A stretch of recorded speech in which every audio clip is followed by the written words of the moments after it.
What things did you notice about this drill? It's hard to time your techniques when it's going slower than you used to, Yeah, definitely. and trying to mix it up in your head of what to do Yeah. when it's not distance controlled. So would it be fair to say that you felt the need for diversity in the technique? Yes. Okay, interesting. As opposed to just what works. As opposed to just what's been told as worked. Yeah. Okay. But seeing what else works. Yeah, yeah. Determining the best responses.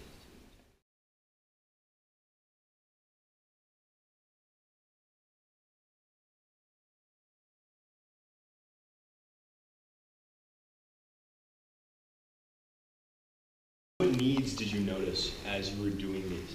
Right, we were dealing with a specific technique again, and it's slightly different than the specific technique that you're used to calibrating the response for.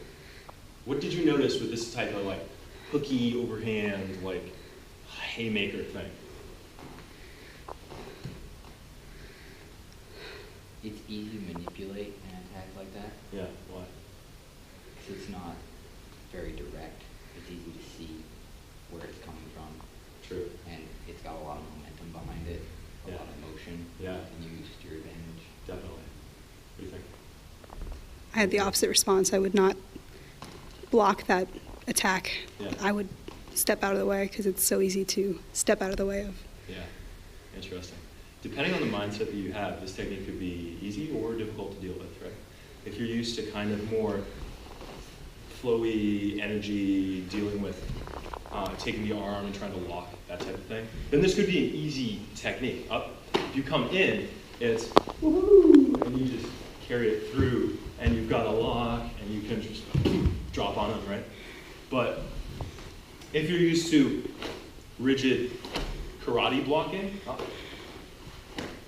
I just got hit anyway, right? One more time. I am still getting hit, right? If you go through it and actually do it. Right? One more time. I got hit again. So if you're used to rigid karate blocking, not so great. If you're used to kind of energy flow stuff, maybe you could get a lock. But here's what happens if you fail. Ready? I'm going to punch to you. Here's just one. Show me what you would do ideally. Nice. Okay. Nice response, takes the opponent to the ground. Ready? I'm still going to go slow.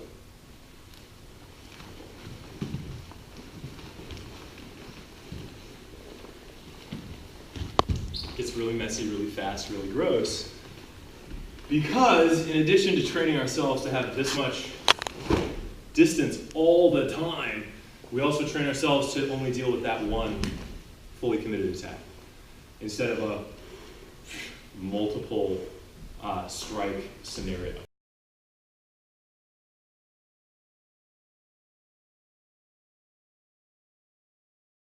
So I'm going to butcher these, but there are 4 things that a good attack does, as laid out by Rory Miller, one of my favorites.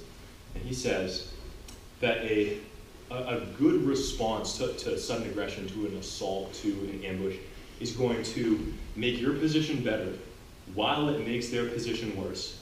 It's going to protect you, and it's going to hurt them. It's going to do all those things at the same time, right? So if you do the swing, assuming I get some kind of static block, I've prevented some harm, but I'm prepping him. I've dedicated my hands to make sure this doesn't hit, right? And this other hand is going to come screaming in and pound me on the other side. Because that's what he's ready for. He's just going to come in like this, right? So I could do that. I've prevented harm. I've only met one criteria, though. I haven't hurt him. I haven't bettered my position, and I haven't worsened his, right? Something like this type of response, where you just, it's called sen-no-sen in Japanese, I believe. You attack the attack. You could try to damage the limb, but I'm just going to go through it. Up. One more time. From this angle. Up. And there would be more. But something that ignores this completely could be a kick. Up. No, you don't get time to back away. Could be a grab.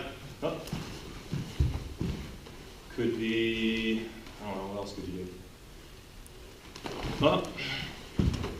Something that just ignores that and responds immediately and swaps the role of the aggressor. That's what you want. Okay? So now we're going to play a little bit with that.